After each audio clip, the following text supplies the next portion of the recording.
Marriage is what brings us together today. No, I thought it was Snoresberries. No, actually, today on Meat and Mischief Masterpiece Theater or Nomad Classic Movies, we are going to be discussing.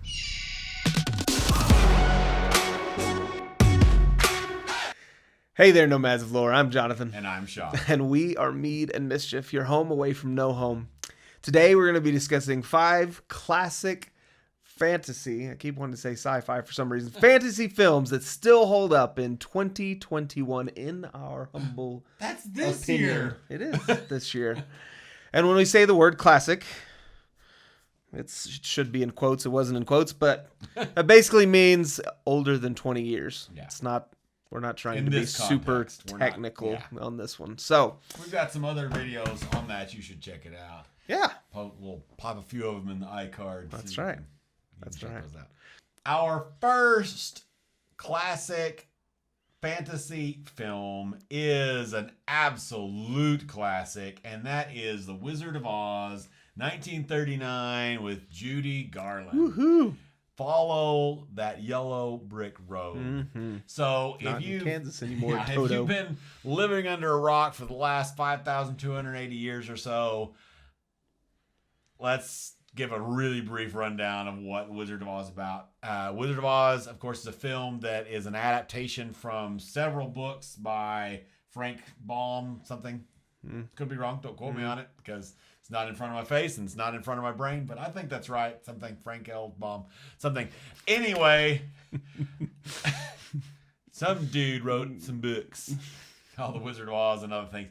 But this film is a classic for so many reasons. We'll get into why in a minute. Let's go through what it's about. So it stars Judy Garland, and she's a young girl who is fed up with her life in Kansas, and nothing's great, and her neighbor's a jerk, and her relatives are boring, and she lives in black and white town, and it's just, awful and no good. So she goes and talks to this dude, and he tells her her fortune, and then she goes to sleep and ends up getting teleported kind of to this mystical world, and she kills this wicked witch of the east, and then the wicked witch of the west is all upset at her and whatever, and so she goes on this adventure to try to get home, and she has to follow the yellow brick road, and there's all kinds of awesome musical numbers and all these cutesy things with midgets. Sorry, that's probably not politically PC. correct these days, but awesome little people that were played by real little people and children and other things. But anyway, and they go through this adventure. She meets all kinds of cool, interesting characters along the way. We meet Professor Marvel, who ends up being several different characters. He's played by Frank Morgan, and we end up meeting Ray Bolger's character, the Scarecrow, who only needed a brain. He doesn't have a brain. If I only had a brain. Yeah, if I only had a brain. And we end up meeting Bert Lahr, who is the Cowardly Lion. Wonderful character. He was a great character actor back in the day. He had a lot of bit parts. That's something we're missing in modern films is Character actors. That just doesn't hardly exist anymore. There's very few of them, that is for sure. Yeah. Yep. And also we meet Jack Haley's character, the Tin Man, in the metal paint that apparently made him sick while wearing it. Oh. It was some intense stuff and all that. And she's helped by Glinda the Good Witch, played by Billy Burke. And then, of course, Margaret Hamilton plays the Wicked Witch of the West. Great cast, all that kind of stuff. So why do we think this movie still holds up, in case you haven't seen it? Well, I would have to say for one of the few, no, I guess not one of the few. It is a really good Proud story. the Marines. The few, the proud, the Marines has a very good story. It's a very interesting story, and there's a lot of cool characters. Flying monkeys. There's a lot of cool creatures. There's lots of really cool fantasy elements. Absolutely. Of course, the staff, the actors and actresses. Yes. Judy Garland, Phenomenal. legend. Yeah. And I don't know if there's anything else that I have Well, the music, I would say. Oh, the yeah, music, musical numbers. Somewhere Over the Rainbow is. If you like that kind of thing. Titular classic, yeah. Titular classic. There's no title called Somewhere Over the Rainbow that has anything to do with my words. We're really struggling tonight. We're gonna get this video done. We're excited about it and enjoy talking about all these things. Speaking of, if you like talking about classic movies and all that kind of stuff, let us know in the comments. That's right. Make sure you hit the subscribe button. Give us a like. We'd love to hear from you. Mm-hmm. We're trying to build a community here, so come join us. Yeah.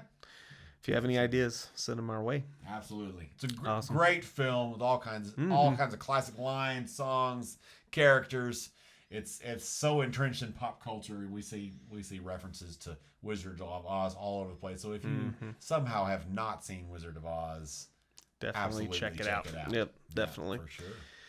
So, number 2 would be Willy Wonka and the Chocolate Factory, but not the new one. Charlie and the Chocolate Factory. Yeah, Willy Wonka, 1971, with Gene Wilder. So Willy Wonka is about this little boy named Charlie. He has a pretty hard life, kind of like Oliver Twist, but just without the neglect and being alone. He does have a family. It's just a hard, sweet loving family, but some elderly people, and they're going through rough times. Absolutely. And so he amazingly gets the golden ticket to go to the coolest, awesomest factory, chocolate factory. That hasn't been opened for years. Yeah. So mystery. he's super excited. And then, of course, every other person that goes is terrible, horrible, and rude. And anyway, it's a great movie. There's a lot of really fun musical numbers in that one, just like in Wizard of Oz. There's a lot of really funny comedic pieces. So anyway, purple people eater, Oompa Loompas. Doobity-doo. Yep. So why does this still hold up in 2021? The number one reason, in my opinion, is Gene Wilder.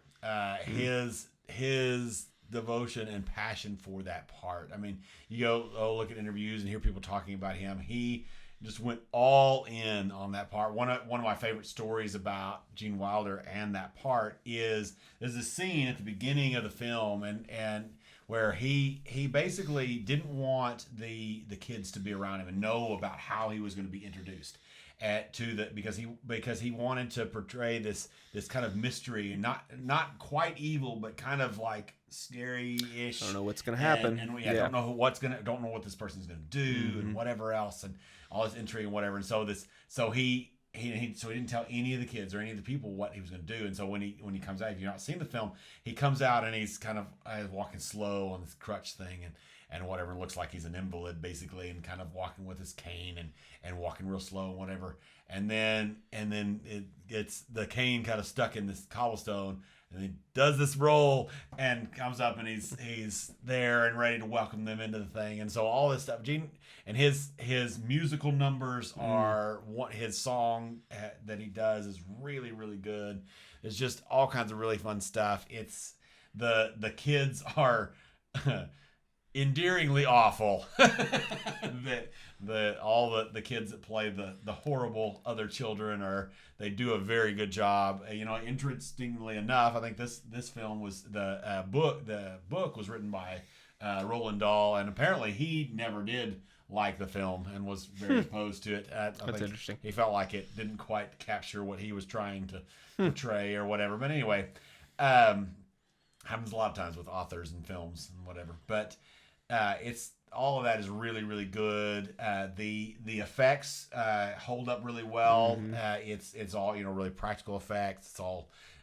It's all really good. I mean, it's cartoony kind of, and I don't mean literally animated, but it's a chocolate factory with singing little people again. More little people and orange colored. And a lot of people I've heard a lot of younger audiences talk about how some of it's creepy because they think everything's creepy these days. But get over yourselves and watch it. It's a classic. Sounds like they're a bunch of pansies to me. Well, They're thinking Willy Wonka is creepy. Yeah, well, or Oompa Loompas are creepy or whatever. With some of the scary movies that are out. Okay, anyway, Rabbit Trail. Definitely Rabbit Trail. It's an absolute classic. There's so many fun scenes. The chemistry between what's his face?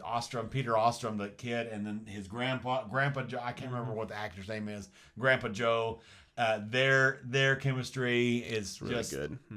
Awesome. They do really, really well together. And again, like we already said, Gene Wilder's amazing. So it's absolutely worth checking out in 2021. Check it out. If you haven't for some reason, let us know what you think. Or if you have, let us know how awesome it is and how right we are. Down in the comments. That's right. Halfway Point, our third film, classic fantasy film that still holds up today, is The Never-Ending Story, 1984. Talk about a movie that some people might consider creepy. This one might. I could agree with that for sure. I've heard multiple people describe this film as weird, and I can understand that. Yeah. There's a lot of puppetry. It's not Jim Henson, I don't think. Another film that always lumps it together in my brain, Labyrinth, is, but I don't think this one is. I'd have to go back and check. But anyway, either way, there's a lot of puppetry, some weird characters. It's a lot of interesting fantasy elements. But anyway, give the summary of what this movie was about. If you never saw it, this one you may not have seen. The other two are a little more popular today.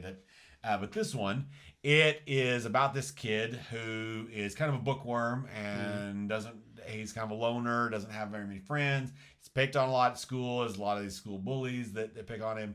He goes and he finds this weird, obscure sort of bookshop. And in this bookshop, the bookkeepers are like, oh, you don't want these. These are not comic books. They don't have beeps and boops and whatever else. And he's like, actually, I like books. And he starts listing off all these books that he's read.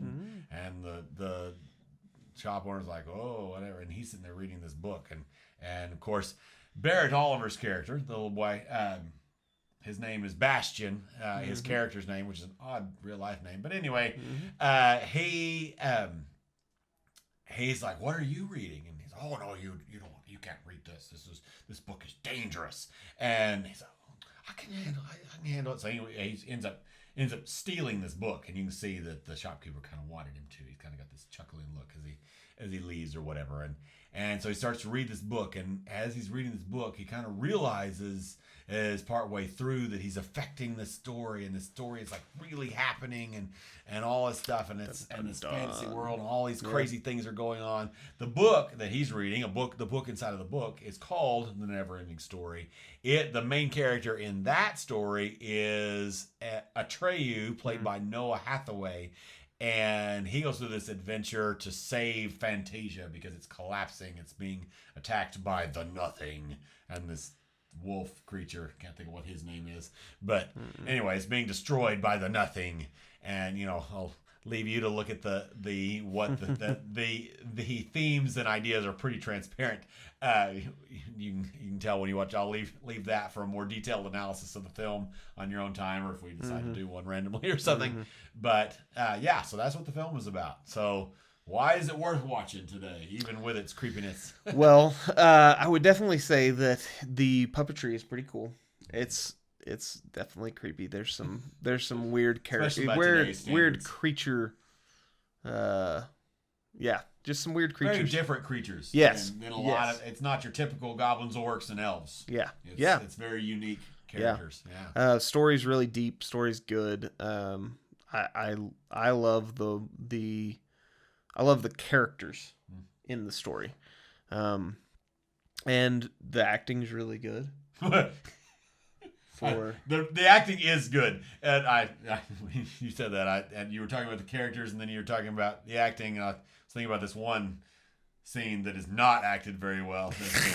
There's this one character. That's exactly what you're talking about. The rock biter. I couldn't hold him. These two hands, they look like strong hands. Anyway, you have to check it out. That particular scene is not acted well, but there are, for the most part, there's some really good acting. It's not some huge. very good Yeah. There's not like any huge, now well-known actors. They're I don't know. I'm trying to think if there were any for the time that were larger. I mean, Barrett I know Oliver, Barrett Oliver. He's been in a few other things. Yeah. That's not. Yeah. I didn't know if there was anybody else. Anyway, it's been a long time since I've seen the movie. Covered in makeup. I don't remember any major actors. A little more. Yeah. So good film. It's obviously we didn't even mention the Luck Dragon. He's an awesome character. That's he's a friend, mentor. He's almost like a speaking version of Last Airbender. Appa. Yeah, it's a more dog-like dog dragon. He's just giant. They're both giant creatures. Yeah, helpful. Yeah. Anyway, yeah, absolutely. So, anything else that you can think of? No, it's a really fun watch. It might we try to be real careful with we try to be very family friendly. If you're concerned, there might be a little bit of new agey concerns. So if that's a concern for you, you might check it out. But especially for younger kids or whatever. But that's reviews you trust, your own discretion. That's all right. That kind of stuff. But I think it's really worth watching. I like kind of weirder fantasy. It's very unique. Again, that's one of the coolest things about it is that it's not Tolkien Creature. Yeah. It's original. Unique. It's original. It's much more original. Yeah. It's also from a book. It's I can't not think like of the name of the author off the top of my head, but yeah, absolutely. Awesome. So, number 4, and probably my favorite on this list, is Princess Bride. Yep. Obviously, if you haven't seen it, you should definitely watch it. It's an awesome movie. But anyway, great film about a man and a woman who are madly in love. Yes. And then get kind of, torn apart, and I'm trying not to spoil things. Anyway, they go on the female goes on this kind of adventure with these people, and I'm trying to be really not spoilery. No, there's this group of criminals or whatever that are stealing her away from where she's at. Yes, because she's engaged to marry this prince guy. Yeah. And so she's with these characters, and there's another character that comes to save her, and there's just all this interaction between these characters. All of these bad henchmen guys have each their own little. I don't know. It's great. The characters are amazing. Andre the Giant is in this. I haven't even gone down the list of people. There's a ton of people in this. Carrie Elwes is main male character, and then Robin Wright is the female, is the princess. You didn't make your list in order. No, I didn't. Well, no, I think it's in IMDb order, which is who knows what that is. I don't know if that's like by pay or by who knows. It's terrible because Robin Wright's way down at the bottom, and she's probably at least I don't know. Anyway, she's very famous at this point, much more famous than she was at that point. We got Mandy Patinkin, which is the Spanish guy, right? Inigo Montoya. And then Chris Sarandon, Christopher Guest, Wallace Shawn, Andre the Giant. And then we've got Fred Savage and Peter Falk. What did you want to say about them? I can't remember. So this one kind of like Never Ending. Well, not really, but this one has kind of a story within a story. Which is actually kind of I can't remember who the author of this book is either, but it's actually kind of how the author writes the book as well, where it's like this is happening in this story, and this is dumb that they wrote it this way. Anyway, but so the whole movie starts with. What's he in? Boy Meets World? Fred Savage. And he's sick. And then his grandpa, Columbo himself, Peter Falk, comes and it starts reading this book, Princess Bride. And he's upset about it. And it's like, man, is there going to be kissing in this book? And this is going to be a kissing book and whatever. And he reads it to him, and he's like, well, if you want me to quit after a few of the scenes, and of course the boy's like, no, keep reading. It's okay. I don't hate it that much. And he's in love with it. Anyway, great story. So there's I'm trying not to be very spoilery. I'm probably not doing a great job of it, but what are the reasons that this film still holds So up there are several. in Honestly, 2021? I think I agree with you. This is probably the best film in this list. If you've not seen it, absolutely just quit watching this video. I will That's give right. you permission. That's Go right. watch That's Princess right. Bride. But Hit the these subscribe are button before you go. Absolutely. And then these are the reasons why you should watch it. One, it's hilarious. It's super funny. It's quotably hilarious. It's up there with films like Napoleon Dynamite and Monty Python and all those quotable. It's as quotable or more so than all of those quotable films, and it has other good qualities. And so it's really funny, and it has great characters. Jonathan, the best characters really are these side henchman characters, the Spanish swordsman and Andre the Giant, the muscle, and then the brain. The brain, yeah, the Sicilian, and and all inconceivable. Exactly. All of that stuff is really great. The characters are really fun. The other really awesome thing about this film is, people talk about, when you see memes about this film, a lot of times people are saying, well, do you want to see a romance movie? Okay, Princess Bride. You want to see an action movie? Okay, Princess Bride. You want to see a comedy movie? Okay, Princess Bride. You want to see a fantasy? It's got like everything in it. It's got so many things in it. It's got something for everybody. It's kind of one of those films. Pirates and creatures. And, absolutely. Yeah, everything. It's one of those films that if you've not seen it, especially if you're showing the cover to a young person or something, and you see it and they see the title Princess Bride, and you see kind of these romantic looking characters, and you show it to a young boy and they're like, I don't want to watch that. I have no idea. That looks terrible and whatever. It is so good. But it's got don't show them the cover, just start playing the movie. Yeah, just show them the movie. That's right. Because it's got so many things. I mean, it's got rodents of unusual size. I mean, ROUSs, all kinds of things. It's a great film. Even if you're not a big fantasy person, you could enjoy this film. Oh, yeah. I keep trying to get one of my coworkers to watch this film. Although he and I made a deal that she watches that and then this other movie, and then I have to watch Friends. So I'm not really sure that I actually want her to watch this. That's a steep. I think I get the raw end yeah, of that deal. But to say, because isn't there there's a bunch of seasons of Friends. I watched the first episode. I'm not sure that I want to watch it anymore, but we'll see what happens.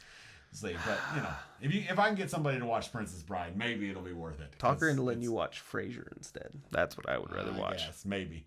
Anyway, Princess Bride is great for so many reasons. Let us know a few more in the comments below. So our fourth film, or is this our final film? This is our fifth and final film is Edward Scissorhands from 1990, starring Johnny Depp and Winona Ryder. We've actually mentioned this film in another video before. I'll figure out which one it is and link it in the iCard because I don't remember which one of the videos we've mentioned this film before. And this is that's what it was. This is probably in the fairy tales movie. This is a modern fairy tale with some really interesting twists. It basically follows this character of this person that ends up getting scissors for hands. And they are kind of trying to find love, essentially, and trying to be accepted. It's kind of got a little bit of Frankenstein's monster vibe, a little bit, kind of, but without the murder, and whatever else, and kind of where he's trying to be accepted, but people are afraid of him and whatever else, and then not just love. That I was gonna rephrase that, but I think you did good by saying not accepted. He's trying to find love, but also just be accepted in general by the people around him. Yeah. And Winona Ryder's character ends up kind of falling in love with him, and then of course, as happens with, it's Johnny Depp, who wouldn't. Just kidding. Washed up, overrated. Hey, no. Jack Sparrow all the way, baby. Okay. Drunken sailor man. Okay. Anyway, back to reality here. Well, fantasy reality. And so it follows his adventures and trying to be accepted, and then other people being ugly and mean to him and all that kind of stuff. Before we talk about why you should watch it, as a little bit of content warning, there's some some violence and some language, not not gory violence, but definitely some intense moments. Yeah, intense scenes. For sure. So anyway, so why do we like it? So it's great movie. It's different. It's more artistic than the rest of these films. I feel like artistically shot, maybe, or artistically written almost. It's very different, but it's a really cool story. It's very unique. Obviously the acting is amazing. Johnny Depp and Winona Ryder, phenomenal actors. And the story is the big thing in this.